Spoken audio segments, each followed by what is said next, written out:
ओगण ऐं भरपासे जी केतिरनि ई ॻोठनि में ज़रिए पाणी जी सख़्त खोट सबबि आबादगारनि में ॻणती जी लहर पकिड़िजी वई आहे। कोर हाशिम ऐं मेरा शाख में पाणी न पहुचण सबबि सारियारे फसल जो पोखियल बेजारो सड़ण लॻो आहे। ज़रख़ेज़ ज़मीनूं बि बंजर बणिजण लॻियूं आहिनि। वधीक तफ़सील हिन रिपोर्ट में।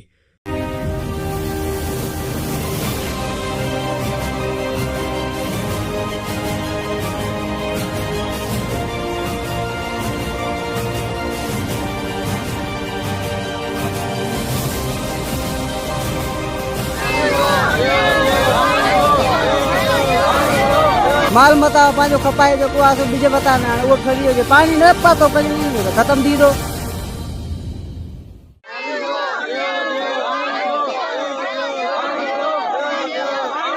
हिते वॾो पानी जो खोट आहे।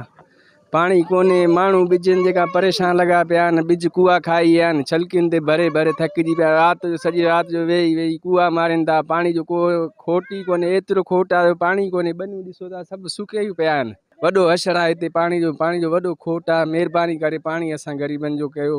पाणी खां बिना कुझु बि कोन्हे, माल बि बुख ते आहिनि। पाणी खां बिना ईअं वेठा आहियूं। पाणी तमामु घणी खोट आहे। जेको सालियानो जेको थींदो आहे फसल सारियुनि जो, सॼो सिलसिलो उन ते हूंदो आहे।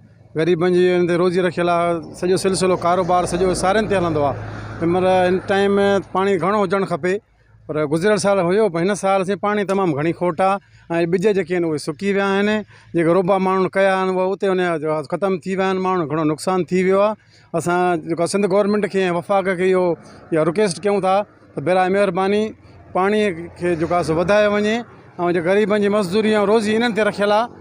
जेकॾहिं इन न थींदो फसल तमामु घणो नुक़सानु थींदो। ग़रीब तबिको जेको आहे सो घणो परेशान थींदो। महिरबानी करे असांखे पाणी जेको आहे पहुचायो। ॿिज खे जेको आहे 15 ॾींहंनि जो मौक़ो हूंदो आहे। 15 ॾींहंनि में ॿिज पोखियो वियो आहे। हाणे महीने खां मथे थी वियो आहे।